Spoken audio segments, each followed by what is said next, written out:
Hello! How are you today? Hello. Look at my beautiful view today. How are you doing? Please let me know if you can hear me. Write here something. Yes, in the comments. I just dropped some water on my table. I hope it's gonna be okay. I want you to let me know if you can hear me, because I have my microphone down here.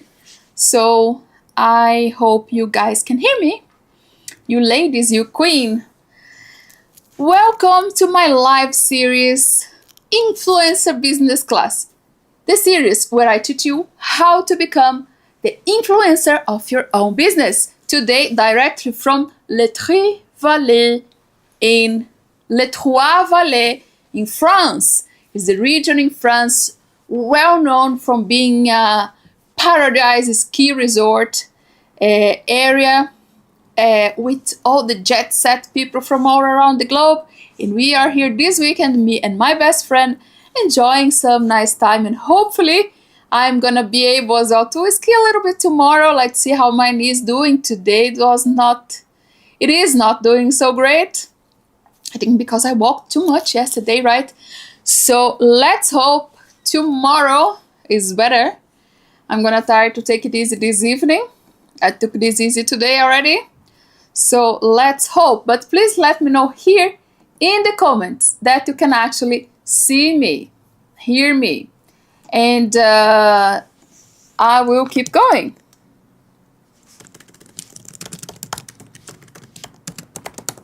I'm just checking if it is live. Please let me know. Ei, Débora, tô ao vivo, tá me ouvindo direitinho? Confirma aí pra mim, por favor. Today, we are hello, so it means that you can hear me. Thank you for letting me know. This beautiful Friday, I specifically chose to do the live with this beautiful view here from Les Trois Vallées, so I could talk to you about a topic that is challenging for me, has been more challenging for me, but it's a topic that today I feel very confident about. But it's a topic that I know most women feel a bit stressed and a bit uncomfortable with, which is negotiating. Now, Giselle, you have been telling me that to succeed in business, to reach more clients and have the revenue I deserve, I need to become the influencer of my own business. Okay, I get that. I also understand how and that I need to be my authentic self, and my story is my superpower. But how I make people to buy from me? Today I'm gonna be translating a message that I received a few days ago.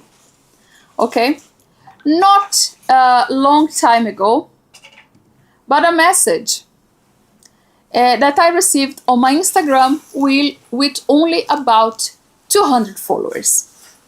So the message says, in Portuguese, okay, but I'll be translating on the spot, so I hope it will make sense most of the time. It says, "Good morning, Giselle. Adoro. I really love to see Brazilians around here. I am from Brasilia, and I live in Stockholm for 15 years now. I discovered you this morning on Instagram, and I am on my way to my studio watching all your Instagram posts. Normally, I do not use Instagram when I'm on way to work. I usually listen to some podcasts or to a course, but today I am here with you. I am a physiotherapist, physiotherapist. And in 2020, I opened a Pilates studio in Stockholm. How can I work with you? How can you help me? I have been thinking that I need someone like you to help with my marketing strategies and my social media. What can you help me with? Is it a course? Projects? Consultancy? I don't know what it is, but I really liked you already. I don't know what you can do for me, but I am interested. I would love to learn more. Okay, so these are the type of messages that I receive on my Instagram with only 200 followers. The thing is, when you have publications with intentions, that's exactly what you do. You cut the noise. People will understand what you do. She knows I can help her with marketing. In my profile, I don't yet sell anything, but I was always building my expertise, my authority as a branding and marketing expert.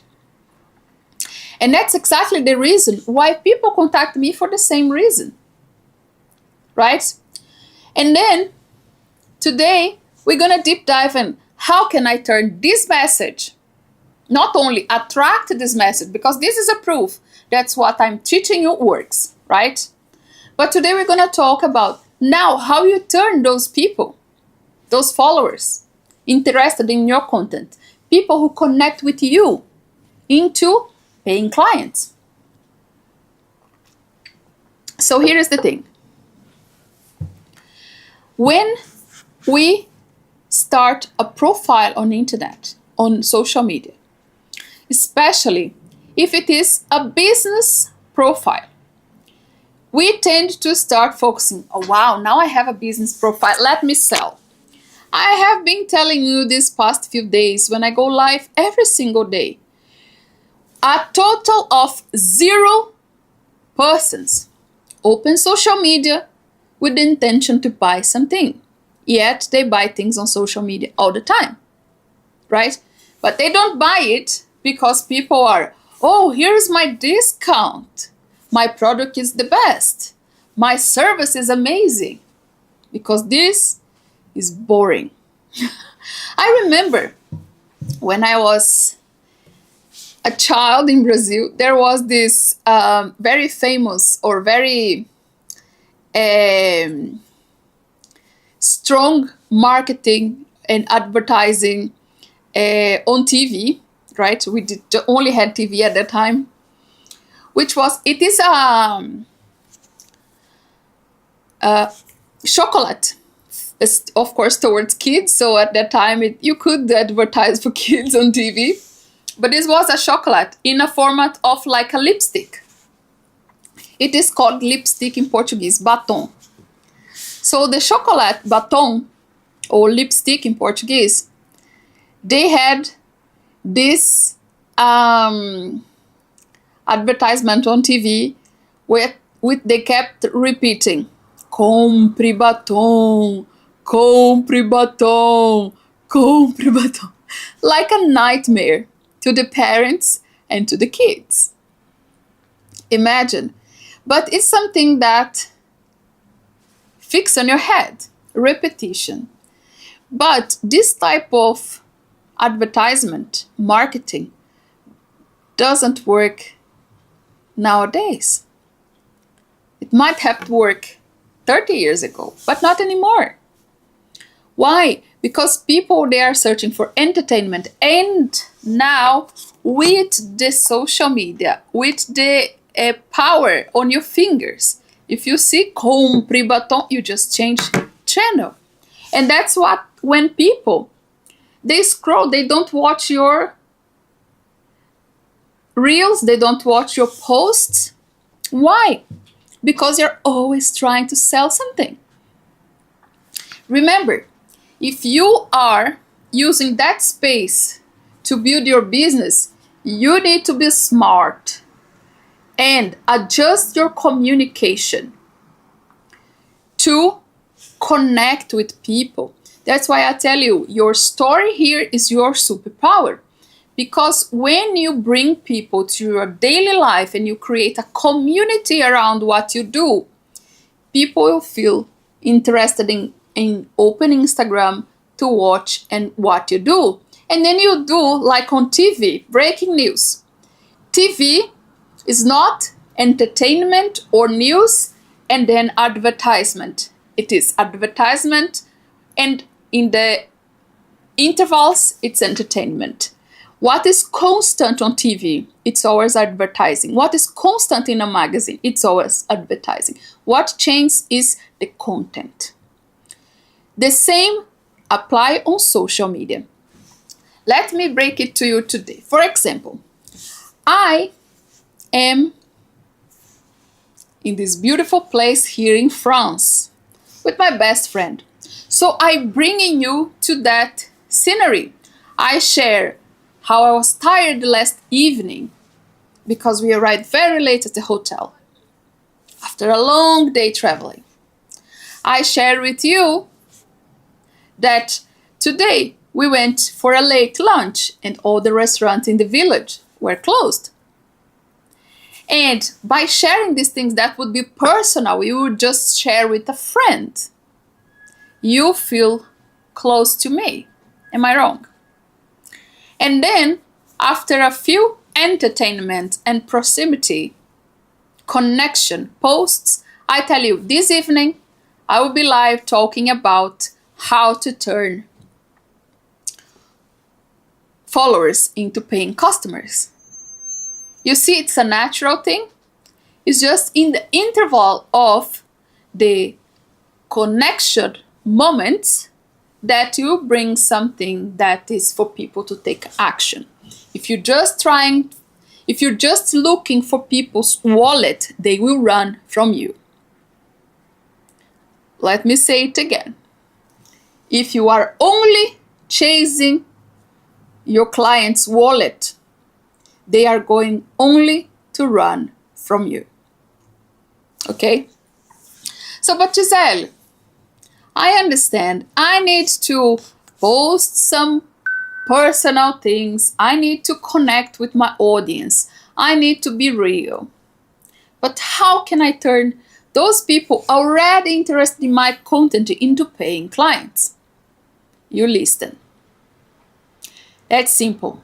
The tool to transform your audience into paying clients is knowing what they need. And you only know what your clients need if you ask them, if you listen.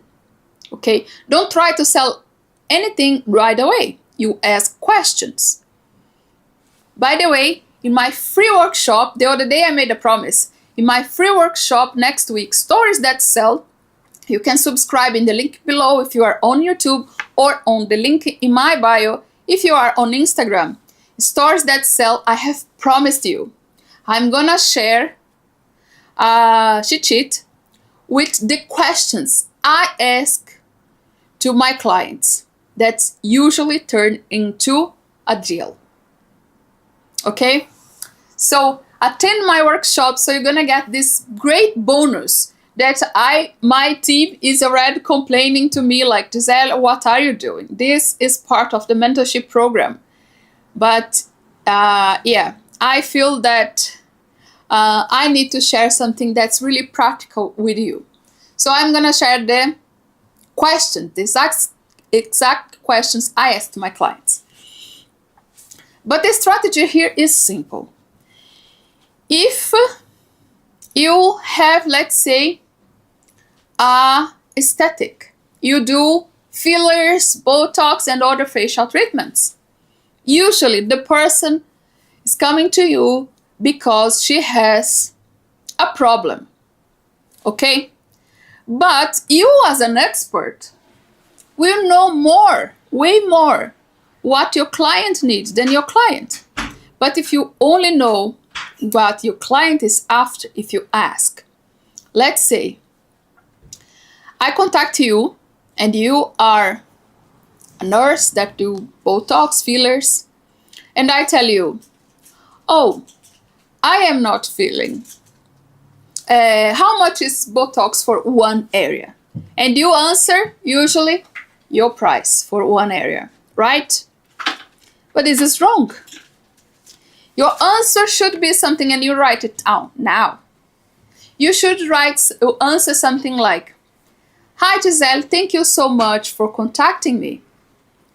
Could we schedule a short call for me to understand what is the area you are thinking in applying Botox?" Because sometimes, and I understood that after I went for a Botox a few months ago, is that I needed more than one area. But I only knew that because I planned and I talked with the nurse, right? So if you just give your price first, maybe she will find someone that's maybe cheaper, or maybe you lose your client because she found someone that listened to what is her complaints. Stop judging your clients by your own wallet. What does this mean, Giselle? Sometimes I hear complaints from you, female entrepreneurs, that people don't want to pay the value of your work. People don't value. People think it's too expensive. There are a few main reasons for that, but one is you are judging your clients by your wallet. Every time you tell people your price, you are losing your client. Why? Because that is exactly how you show the person you don't care about what they need. You only care about closing a deal. And if you only care about closing a deal, your client don't care. He will chase or he will keep searching for someone that listens to them. You don't want to be in the box of your clients, of clients that are only searching for discounts. And also you don't want to be in the box of this person only wants to sell to me. Not a long time ago, it happened something very funny with me. I'm an influencer for many years, and I am used to collaborations. Some collaborations, they are good. I would be still very careful now with my experience with corporations, what you call corporations, when you offer a service in exchange for a service or a product. I don't do that anymore. But I did that. Like, it's a learning curve. But not long ago, and I am used to receive messages, especially from photographers, asking me if they could partner with me. They take pictures of me, and so they can use my pictures on their portfolios, and I also, of course, advertise them on my social media.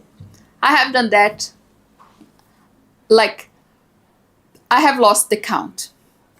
But then, not long ago, I received a message from a photographer asking me, "Hi Giselle, I have been following you. I love your work. I'm very excited to follow you."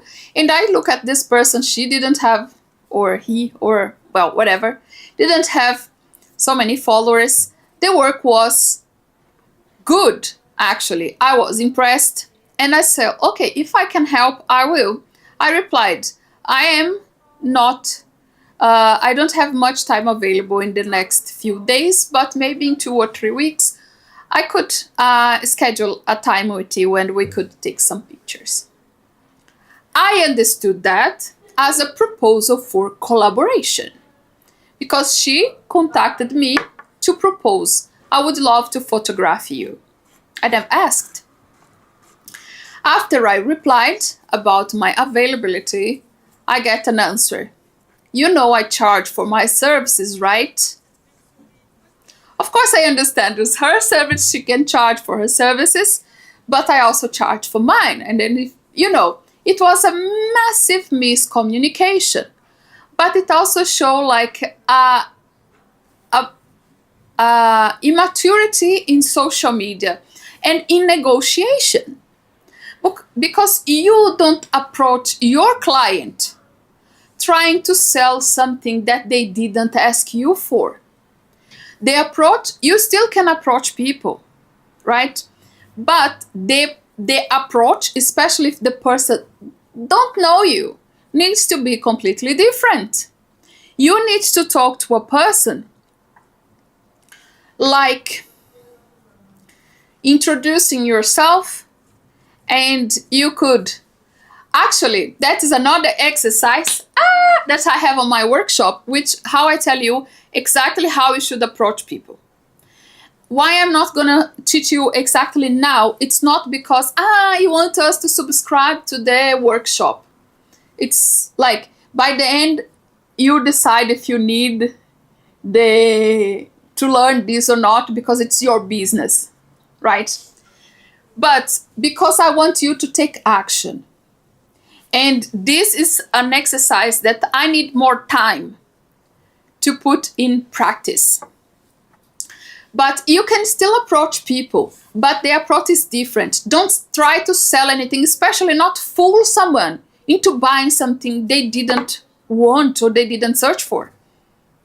The chances of you being like, I wouldn't recommend this person, maybe changed, but you don't have a second time to create a first impression, a good impression. And the impression I have now is that the person was trying to fool me into buying something I didn't want. It's not a good feeling to have, and it's not a good feeling. It's not a feeling that you want your client to have. You understand me? So don't try to push. I know. And you're like, but I need to sell. I need more income. I need more revenue. I have bills to pay. Let me break it down to you. Everyone has bills to pay. All business owners want to sell more. If you want to stand out, you need to follow a strategy that works. And trying to push things to people that didn't ask for that is only going to push people away from you. So don't be this person. And to be honest, I have done the same mistake before. In the past, I have spent too much of my time trying to convince people that they needed my service, instead of listening to what they want, what they did, and how could I help, and crafting a tailor-made solution for them. You understand? Because I was anxious. Remember, not long ago, I was recently separated from my daughter's father, alone in Sweden. I will tell more about that story in another time. But when you are in a situation of fear, how can I provide to my daughter if I don't sell more? You tend to give too much discount, lower your prices, and try to force people to buy what you're trying to sell.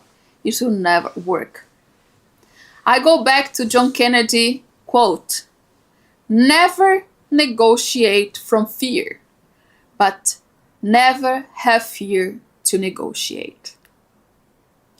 And negotiation for female is an actually taboo topic, because we are taught to be princesses. We are grown in a men's world where we learn to be people's pleaser. We need to be a princess, a good girl. Good girl, don't do this. Good girl, listen. Good girl, blah, blah, blah. Women in general negotiate less than men. Women has fear.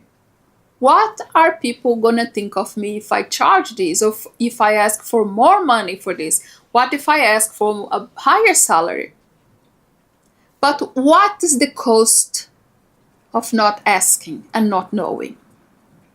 Are you willing to keep paying the price of not making the revenue you deserve because you don't know yet how to negotiate and how to get that confidence you need to set boundaries and have confidence to charge the right value you deserve for your service and your products?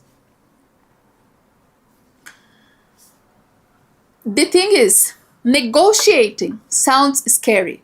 Sometimes you are willing to lower your prices just not to lose the client. But the cost of that, it's really high. One thing that I have learned in that many years as an entrepreneur is that if you put your price here first, it's going to be very difficult to put it here later. But it's easier if you start here and then you reduce the offer until you meet your client halfway for something they are willing to pay. Then you start here and then try to make them understand that you're worth much more, like here. Don't make that mistake. Negotiation shouldn't be a monster, shouldn't be something difficult. But it's like I have been saying the past few days. You need to own your voice and work in learning. The first time you go and tell a client, no, this is what I want for my work, you're gonna be so nervous. But the first time, I remember, it's something that's in my memory since very long. The first time instead of giving discounts and trying to sell, like to not lose the client and try to sell it cheap, I said a value way more than what I charged another client for a similar service. I was in panic. Why? I was like, this person will never gonna become my client. Guess what? He did. Without question. Where do I switch? You know? And that feeling gives you confidence. The first time it's gonna be difficult. I'm not gonna lie to you, because we are humans. We have fears, we have feelings, we have emotions. It's okay for you to have emotions, but don't show your emotions to your clients. Go and talk to your therapist instead. Cry on the shoulder of someone that's not the one who can pass, like who can bleep the card and make the money follow in your account. You don't want to show vulnerability in negotiations. And it's not because you're not vulnerable, because we all are. But when you are negotiating, what people need to feel from you? It's confidence. If you're not confident, sometimes it happens so much. Sometimes I have seen, especially women, in the book Women Don't Ask by Linda Backock, if you haven't read it, I really recommend that book. It brings a lot of insights of the society and why we are afraid of negotiations as females in the job market and as a business women. But when you negotiate, right, you don't need to think, you need to think about your value. I go back to, I am 100% sure if you have started a business, if you had the courage to go all the way through this roller coaster that is being a business owner, it's because you are 100% sure that you are good at what you do. Your product is good. Your service is good. You just need to have the confidence to show the potential clients your worth. I know you have spent many years, a life, studying, creating what you have created today. So people are not paying for the 1 hour, 2 hours, 5 hours they're hiring you for. They are paying for your knowledge. They are paying you because they are saving time if they would do it by themselves. They are paying for the quality because you know what you're doing and they don't. You are resolving something, you are providing something for them that they don't have and they don't know. These have value. So it's not, you don't need to think about the 1 hour or the 5 hours, or I don't know how much you spend working for one client. I don't know what you do. But your thinking should not be about, I'm charging for 1 hour. It's how many hours I am saving from this person. What am I contributing to this person that they wouldn't be able to do by themselves? There is a joke about, technicians, engineer. Your fridge is broken and you call an engineer or someone, an electrician, I don't know who you call, to go to your place and resolve it for you. They stay there for 5 minutes, they press a button or they do 2-3 things. 5 minutes, done, 5,000 kroners. And you're like, but that is insane for just he pressed a button. It's not for pressing a button, it's for knowing which button to press. If it was just pressing a button, you would have done that yourself, wouldn't you? So think like this for your business as well. When you're charging, have the confidence that what you're offering is good. And I hope it is. It's your obligation, it's the minimum, right? It's the basics. But coming from a point that you know what you're doing, that you have the confidence and that the quality of your work is there, you just need to work on the how you are gonna communicate that and negotiate with confidence with your clients. So I'm gonna finish our Friday topic today. If you want to receive my free spreadsheet or cheat sheet with the questions, the exact questions I ask my potential clients when I am about to close a deal, join my free workshop, Stories That Sell. It's a workshop where I'm gonna teach you how to communicate so people want to listen and connect with you, but also how to negotiate and feel confident with exercises. Why a workshop? Because in a workshop, I'm gonna give you activities with a timing to make it work. And then you're gonna apply this and get the results, right? So join me for Stories That Sell. The link is here on the description of this video. So if you are watching me on YouTube, if you are on Instagram, check the link in my bio, okay? I will see you in my workshop. And the learning from today is 1, don't price or don't judge your client's wallet by your own wallet. 2, don't negotiate out of fear. 3, don't try to sell things to people that didn't request or connected with you yet. And last one, ask questions, interview a person. When someone contacted you, don't try to sell. Don't get this anxiety, I need the money, I'm gonna give the price and hope they buy from me. No. Listen to your clients, because sometimes, like the example I gave about the Botox, instead of one area, I did a full face, right? And this is because the esthetician who talked to me, she listened. She said, let's talk about your needs. What you want, what areas are you thinking about applying Botox?